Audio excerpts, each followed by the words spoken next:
This is the story of a man named Stanley. Stanley worked for a company in a big building where he was employee number 427. Employee number 427's job was simple. He sat at his desk in room 427 and he pushed buttons on a keyboard. Orders came to him through a monitor on his desk, telling him what buttons to push, how long to push them, and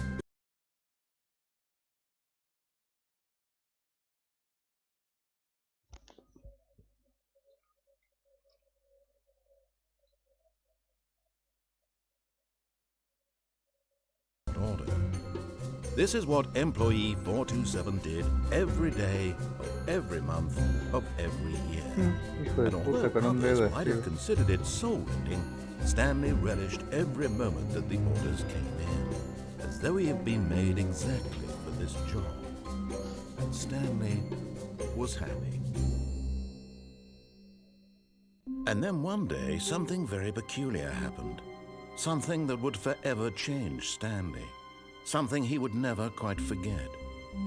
He had been at his desk for nearly an hour when he realized that not one single order had arrived on the monitor for him to follow. No one had showed up to give him instructions, call a meeting, or even say hi. Never in all his years at the company had this happened, this complete isolation. Something was very clearly wrong. Shocked, frozen solid, Stanley found himself unable to move for the longest time. But as he came to his wits and regained his senses, he got up from his desk and Sí, stepped están. out of his office. Pero ¿por qué no se ve así? ¿Qué te cambias? Ahí está. No.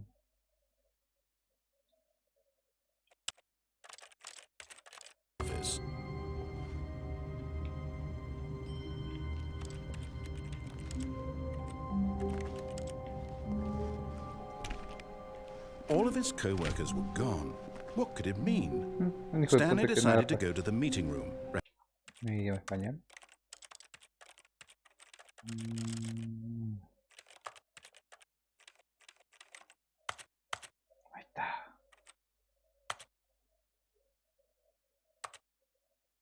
Descriptivo. ¿Qué carajo es?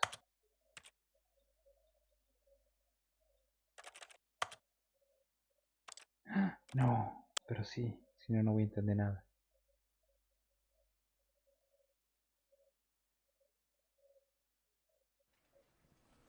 Bienvenido de nuevo.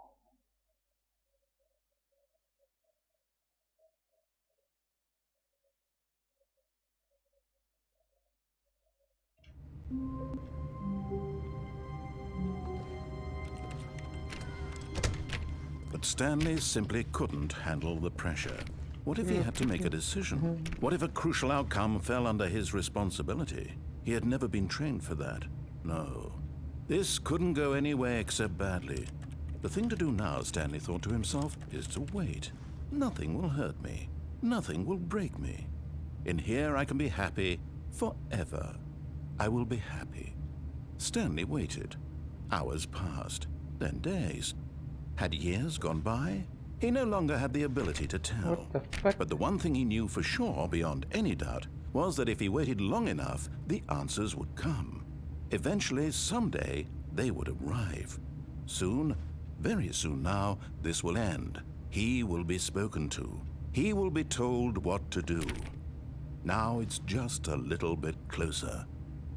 Now it's even closer. Here it comes. What?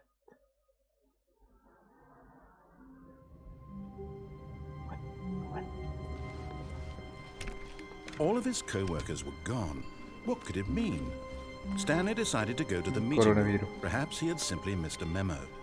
No matter how hard Stanley looked, he couldn't find a trace of his co-workers.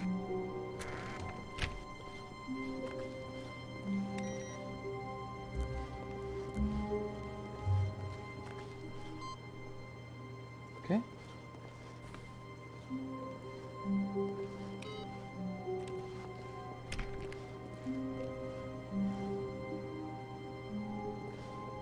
Stanley went around touching every little thing in the office, but it didn't make a single difference, nor did it advance the story in any way. Oh, and I guess this is where Stanley felt he needed to be right now, in this little hallway. Here, with no distraction. Ah, no, apparently not.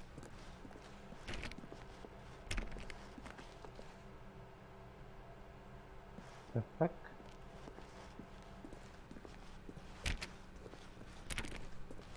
When Stanley came to a set of 2 open doors, he entered the door on his left. Ya, yo soy rebelde, voy a la derecha.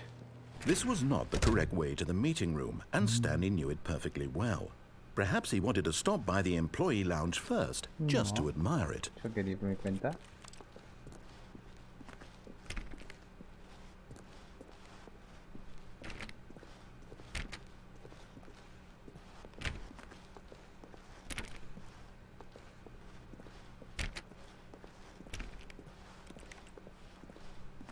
Ah, yes, truly a room worth admiring. It had really been worth the detour after all, just to spend a few moments here in this immaculate. But eager to get back to business, Stanley took the first open door on his left. And so he detoured through the maintenance section, walked straight ahead to the opposite door, and got back on track. No, coño, quería volver.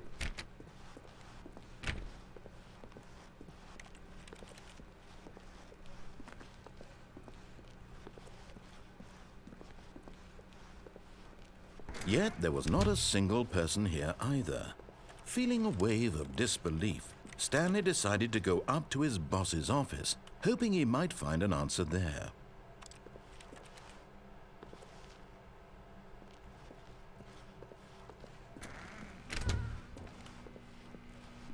Stanley stepped into the broom closet, but there was nothing here, so he turned around and got back on track.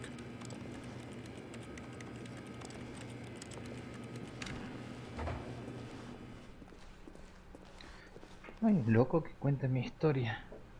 ¿Cómo es eso? Coming to a staircase, Stanley walked upstairs to his boss's office. No, voy abajo. Stanley es rebelde. But Stanley just couldn't do it. He considered the possibility of facing his boss, admitting he had left his post during work hours. He might be fired for that. And in such a competitive economy, why had he taken that risk? All because he believed everyone had vanished? His boss would think he was crazy. And then something occurred to Stanley. Maybe, he thought to himself, maybe I am crazy. All of my co-workers blinking mysteriously out of existence in a single moment for no reason at all? None of it made any logical sense. And as Stanley pondered this, he began to make other strange observations. For example, why couldn't he see his feet when he looked down? Why did doors close automatically behind him wherever he went? And for that matter, these rooms were starting to look pretty familiar. Were they simply repeating? No, Stanley said to himself, this is all too strange. This can't be real. And at last, he came to the conclusion that had been on the tip of his tongue. He just hadn't found the words for it. "I'm dreaming!"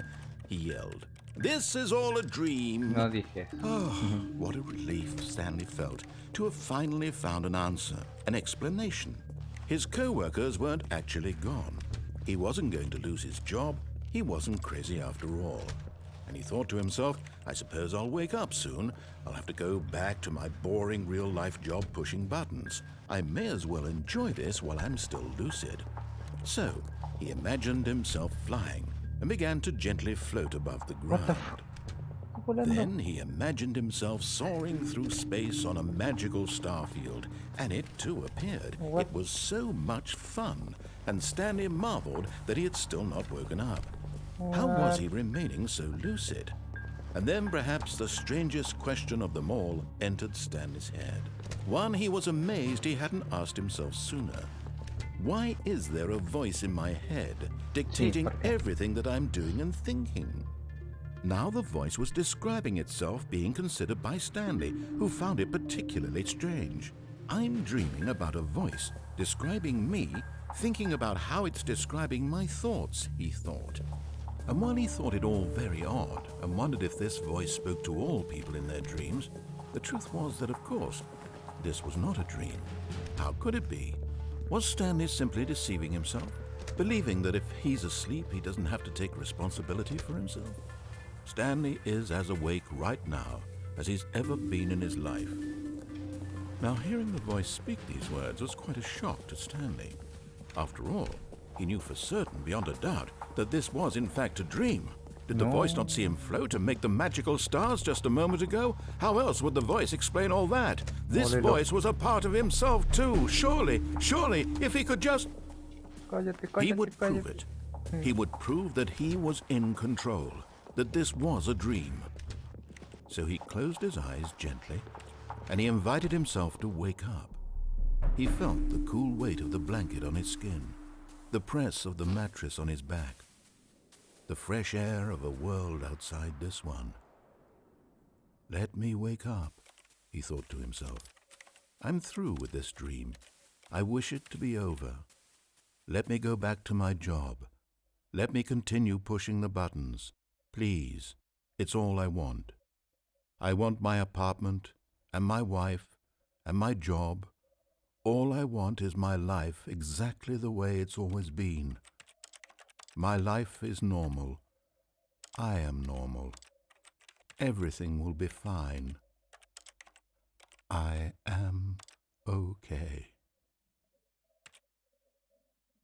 Se cayó. Qué buena onda. Uy, esto no. Stanley began screaming. Please, someone, wake me up. My name is Stanley. I have a boss. I have an office. I am real. Please, just someone tell me I am real. I must be real. I must be. Can anyone hear my voice? Who am I? Who am I? And everything went black. What? This is the story of a woman named Mariella. What? Ahora soy Mariela. Mariella woke up on a day like any other. She arose, got dressed, gathered her belongings, and walked to her place of work. But on this particular day, her walk was interrupted by the body of a man who had stumbled through town talking and screaming to himself, and then collapsed dead on the sidewalk. And although she would soon turn to go call for an ambulance, for just a few brief moments, she considered the strange man. He was obviously crazy. This much she knew. Everyone knows what crazy people look like. And in that moment, she thought to herself how lucky she was to be normal. I am sane. I am in control of my mind. I know what is real and what isn't. It was comforting to think this, and in a certain way, seeing this man made her feel better. But then she remembered the meeting she had scheduled for that day. The very important people whose impressions of her would affect her career, and by extension... Me hace un daño psicológico esto.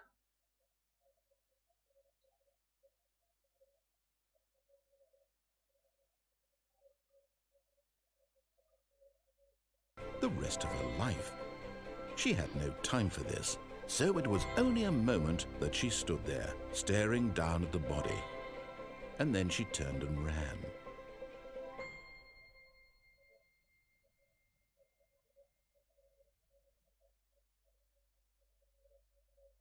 Termino el juego, gracias por jugarlo. ¿Soy Stanley otra vez?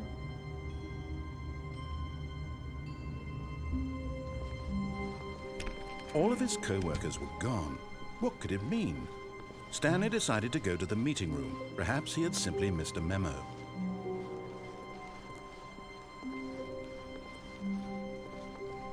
When Stanley came to a set of 2 open doors, he entered the door on his left.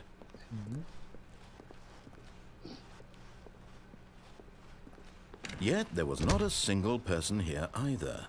Feeling a wave of disbelief, Stanley decided to go up to his boss's office, hoping he might. Coming to a staircase, Stanley walked upstairs to his boss's office.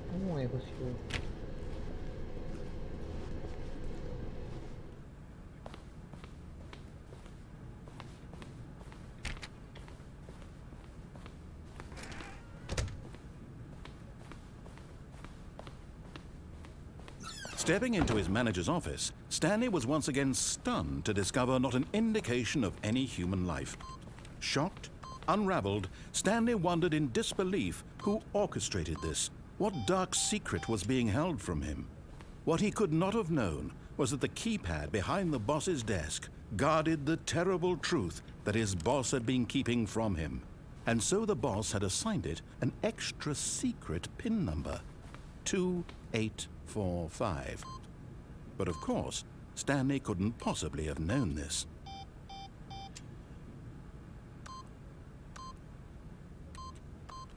Stanley simply began entering random codes into the keypad, knowing full well the sheer statistical unlikelihood that this would ever result in a correct combination.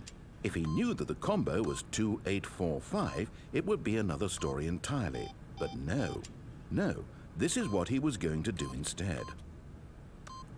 Yet incredibly, by simply pushing random buttons on the keypad, Stanley happened to input the correct code by sheer luck. Amazing. He stepped into the newly opened passageway.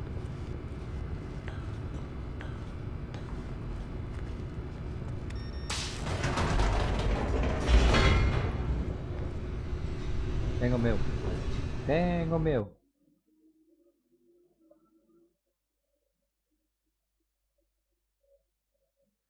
Descending deeper into the building, Stanley realized he felt a bit peculiar. It was a stirring of emotion in his chest, as though he felt more free to think for himself, to question the nature of his job. Why did he feel this now, when for years it had never occurred to him? This question would not go unanswered for long. Stanley walked straight ahead through the large door that read Mind Control Facility.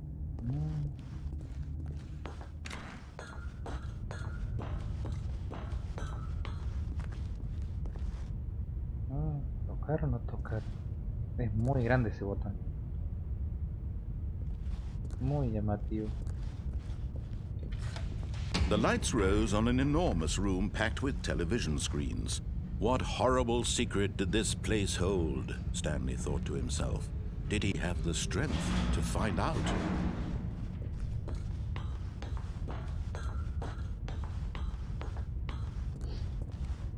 Cámaras. Now the monitors jumped to life, their true nature revealed. Each bore the number of an employee in the building, Stanley's co-workers. The lives of so many individuals reduced to images on a screen, and Stanley, one of them, eternally monitored in this place where freedom meant nothing. Wow. Wow.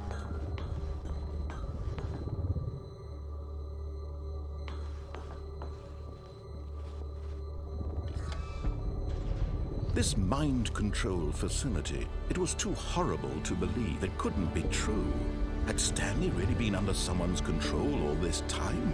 Was this the only reason he was happy with his boring job? That his emotions had been manipulated to accept it blindly?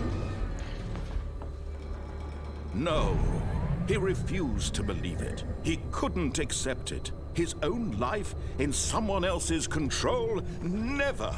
It was unthinkable. Wasn't it? Was it even possible? No. Had he truly spent his entire life utterly blind to the world? But here was the proof. The heart of the operation. Controls labeled with emotions. Happy, or sad, or content. Walking, eating, working. All of it monitored and commanded from this very place. And as the cold reality of his past began to sink in, Stanley decided that this machinery would never again exert its terrible power over another human life. For he would dismantle the controls once and for all.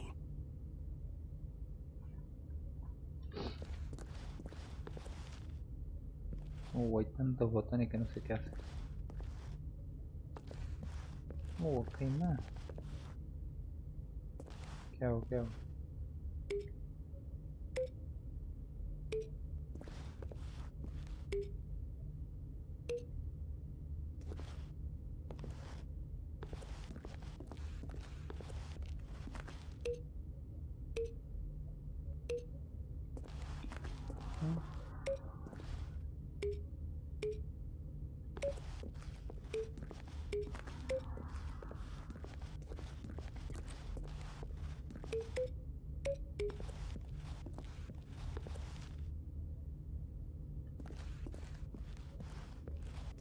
No entiendo. No entiendo, gilipollas. ¿Qué coño? Ah, acá está. Ni que ser indicado.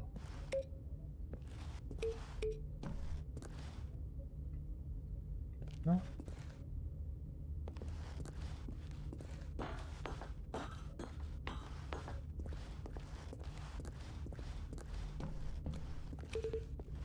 Cinco.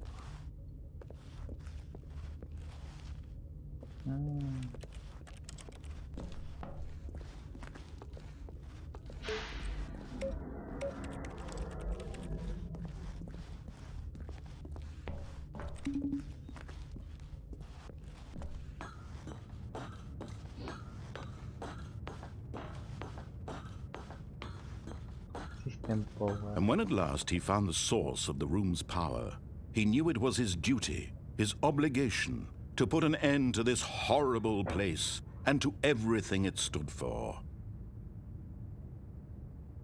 Ay, ¿qué haría? ¿Apago o prendo?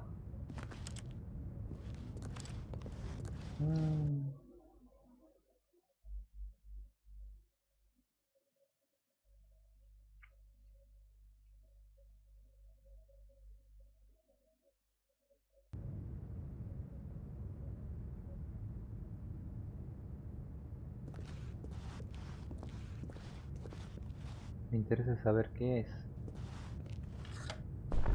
Oh, Stanley, you didn't just activate the controls, did you? After they kept you enslaved all these years, you go and you try to take control of the machine for yourself. Is that what you wanted? Control? Yes. Oh, Stanley, I applaud your effort, I really do. But you need to understand, there's only so much that machine can do. You were supposed to let it go, turn the controls off, and leave. If you want to throw my story off track, you're going to have to do much better than that. I'm afraid you don't have nearly the power you think you do. For example, and I believe you'll find this pertinent, Stanley suddenly realized he had just initiated the network's emergency detonation system. In the event that this machine is activated without proper DNA identification, nuclear detonators are said to explode, eliminating the entire complex. How long until detonation then? Let's say, 2 minutes. Ah, now this is making things a little more fun, isn't it, Stanley? It's your time to shine. You are the star. It's your story now. Shape it to your heart's desires. Oh, this is much better than what I had in mind. What a shame we have so little time left to enjoy it. Mere moments until the bomb goes off. But what precious moments each one of them is. More time to talk about you, about me, where we're going, what all this means. I barely know where to start. What's that? You'd like to know where your co-workers are? A moment of solace before you're obliterated? All right, I'm in a good mood. You're gonna die anyway. I'll tell you exactly what happened to them. I erased them. I turned off the machine. I set you free. Of course, that was merely in this instance of the story. Sometimes when I tell it, I simply let you sit there in your office forever, pushing buttons endlessly and then dying alone. Other times, I let the office sink into the ground, swallowing everyone inside, or I let it burn to a crisp. I have to say this, though, this version of events has been rather amusing. Watching you try to make sense of everything and take back the control wrested away from you, it's quite rich. I almost hate to see it go. But I'm sure whatever I come up with on the next go-around will be even better. My goodness, only 34 seconds left. But I'm enjoying this so much. You know what? To hell with it. I'm going to put some extra time on the clock. Why not? These are precious additional seconds, Stanley. Time doesn't grow on trees. Oh dear me, what's the matter, Stanley? Is it that you have no idea where you're going or what you're supposed to be doing right now? Or did you just assume when you saw that timer that something in this room was capable of turning it off? I mean, look at you. Running from button to button, screen to screen, clicking on every little thing in this room. These numbered buttons, no, these colored ones. Or maybe this big red button, or this door. Everything, anything, something here will save me. Why would you think that, Stanley? That this video game can be beaten? Won? Solved? Do you have any idea what your purpose in this place is? No. Stanley, you're in for quite a disappointment. But here's a spoiler for you. That timer isn't a catalyst to keep the action moving along. It's just seconds ticking away to your death. You're only still playing instead of watching a cutscene because I want to watch you for every moment that you're powerless. To see you made humble. Ya, matame de una vez. It's a tragedy. You wanted to control this world, that's fine. But I'm going to destroy it first, so you can't. Take a look at the clock, Stanley. That's 30 seconds you have left to struggle. 30 seconds until a big boom and then nothing. No ending here, just you being blown to pieces. Will you cling desperately to your frail life, or will you let it go peacefully? Another choice. Make it count, or don't. It's all the same to me, all a part of the joke. And believe me, I will be laughing at every second of your inevitable life from the moment we fade in until the moment I say, happily ever after.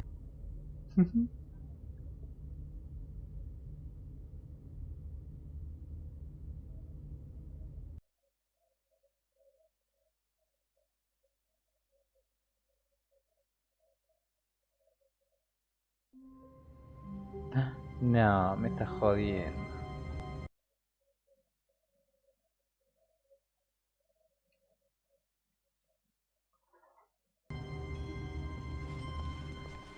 Stanley decided to go to the meeting room to check on his co-workers. He never functioned well by himself and constantly needed support and guidance from others, so the thought of total solitude was terrifying to him.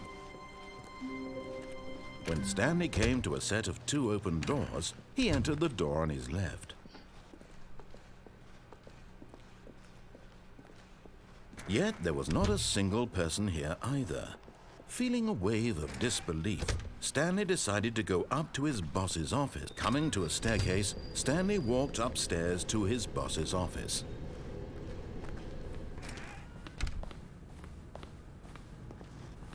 Stepping into his manager's office, Stanley was once again stunned to discover not an indication of any human life. What could it mean? Stanley wondered. Stanley was in such a rush to get through the story as quickly as possible, he didn't even have a single minute to just let the narrator talk. That kind of anxiety isn't healthy, so he relaxed for a few moments with some calming New Age music. Claro, si adelantas rápido la historia, el loco no puede ni hablar. Ah, listo de puta.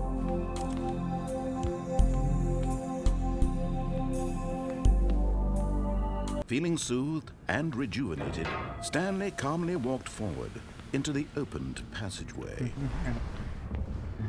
Qué tipo de narrador. Hijo de negro en puta.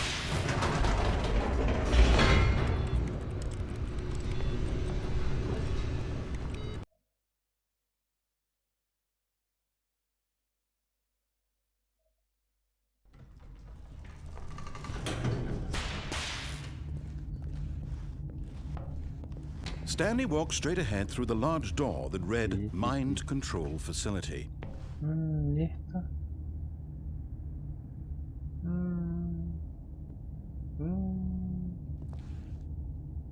¿Qué hago? Cada vez que lo desobedezco me va mal.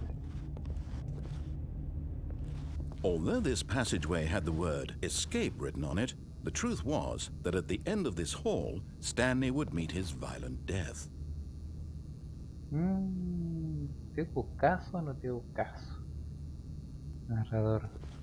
But of course, Stanley thought better of it and realized he simply had too much to live for.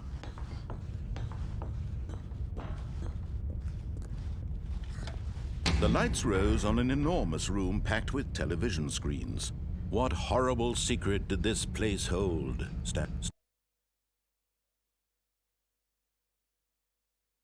¿Te hago caso o no te hago caso? Narrador. But of course, Stanley thought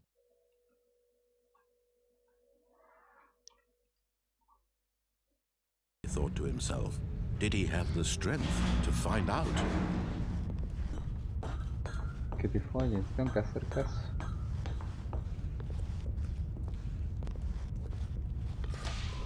Now the monitors jumped to life, their true nature revealed. Each bore the number of an employee in the building, Stanley's co-workers. The lives of so many individuals reduced to images on a screen, and Stanley, one of them, eternally monitored in this place where freedom meant nothing. This mind control facility, it was too horrible to believe. It couldn't be true. Had Stanley really been under someone's control all this time?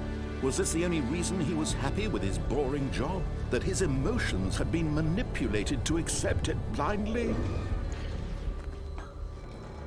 No, he refused to believe it. He couldn't accept it. His own life in someone else's control? Never! It was unthinkable, wasn't it? Was it even possible? Had he truly spent his entire life utterly blind to the world? But here was the proof, the heart of the operation. Controls labeled with emotions, happy or sad or content, walking, eating, working, all of it monitored and commanded from this very place. And as the cold reality of his past began to sink in, Stanley decided that this machinery would never again exert its terrible power over another. Wait.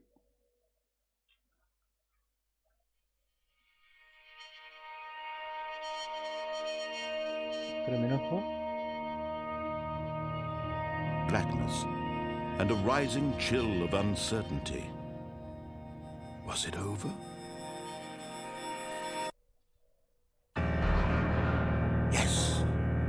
He had won. He had defeated the machine, unshackled himself from someone else's command. Freedom was mere moments away. And yet, even as the immense door slowly opened, Stanley reflected on how many puzzles still lay unsolved. Where had his co-workers gone? How had he been freed from the machine's grasp? What other mysteries did this strange building hold? But as sunlight streamed into the chamber, he realized none of this mattered to him, for it was not knowledge or even power that he had been seeking, but happiness. Perhaps his goal had not been to understand, but to let go. No longer would anyone tell him where to go, what to do, or how to feel. Whatever life he lives, it will be his. And that was all he needed to know. It was perhaps the only thing worth knowing. Stanley stepped through the open door. Y si no quiero.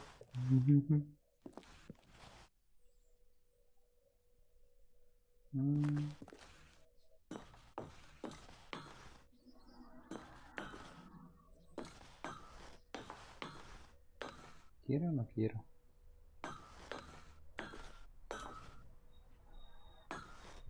Stanley felt the cool breeze upon his skin, the feeling of liberation, the immense possibility of the new path before him. This was exactly the way, right now, that things were meant to happen. And Stanley was happy.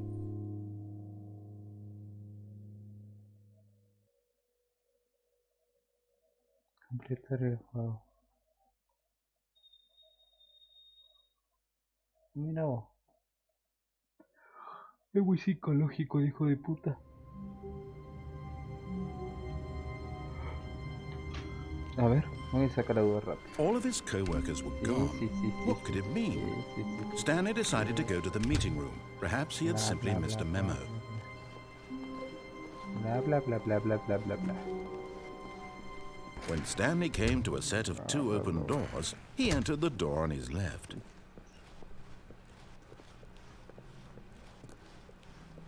Yet there was not a single person here either. Feeling a wave of disbelief, Stanley decided to go up to his boss's office. Coming to a staircase, Stanley walked upstairs to his boss's office.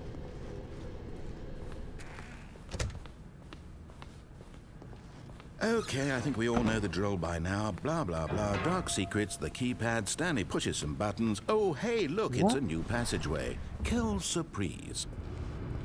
Nuevo rol ya. ¿Qué para acá?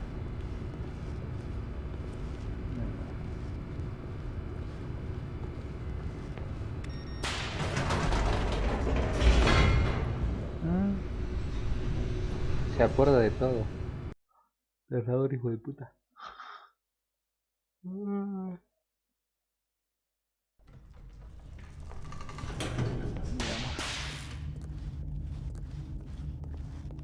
Stanley walked straight ahead through the large door that read Mind Control Facility. Although this passageway had the word escape written on it, the truth was that at the end of this hall, Stanley would meet his violent death. The door behind him was not shut. Stanley still had every opportunity to turn around and get back on track. No. At this point, Stanley was making a conscious, concerted effort to walk forward and willingly confront his death.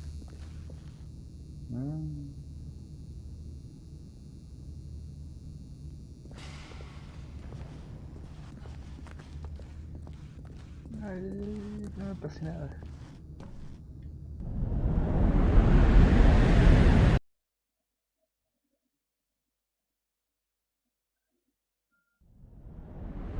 Bueno, no me morí. As the machine whirred into motion and Stanley was inched closer and closer to his demise, he reflected that his life had been of no consequence whatsoever. No. Stanley can't see the bigger picture. He doesn't know the real story, trapped forever in his narrow vision of what this world is. Perhaps his death was of no great loss, like plucking the eyeballs from a blind man. So he resigned and willingly accepted this violent end to his brief and shallow life. Farewell, Stanley. Oh, ahora me toca a mí. ¡Holi! "Farewell, Stanley," cried the narrator, as Stanley was led helplessly into the enormous metal jaws. In a single visceral instant, Stanley was obliterated as the machine crushed every bone in his body, killing him instantly. What?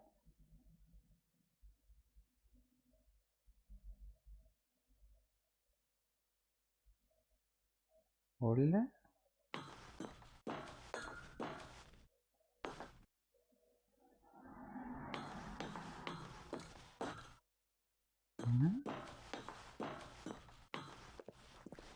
And yet it would be just a few minutes before Stanley would restart the game, back in his office, as alive as ever.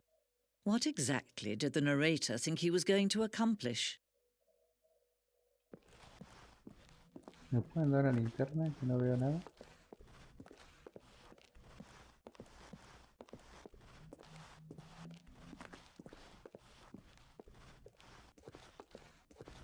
When every path you can walk has been created for you long in advance, death becomes meaningless, making life the same.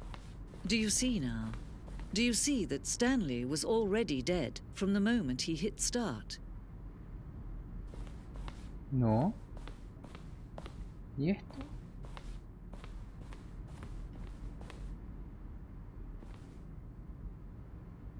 ¿Está todo creado?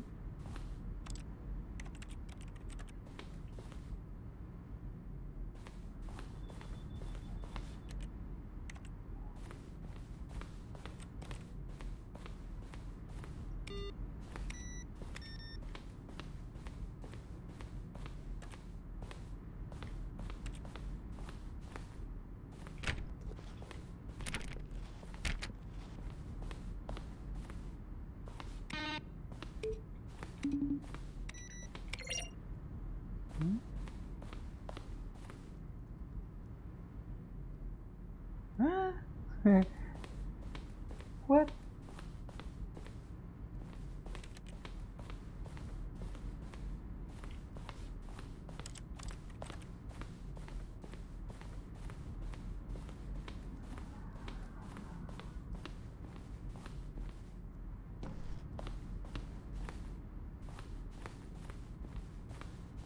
¿Qué coño?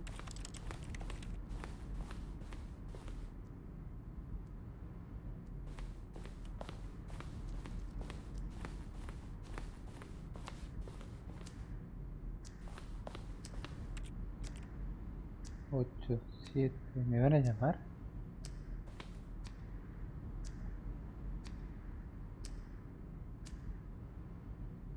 ¿Y qué pasó? What the fuck?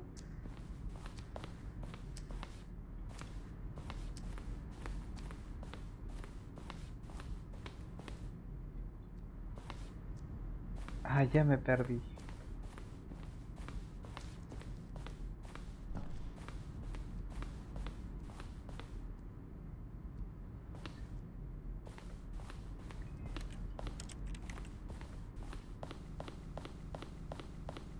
Rompí el juego.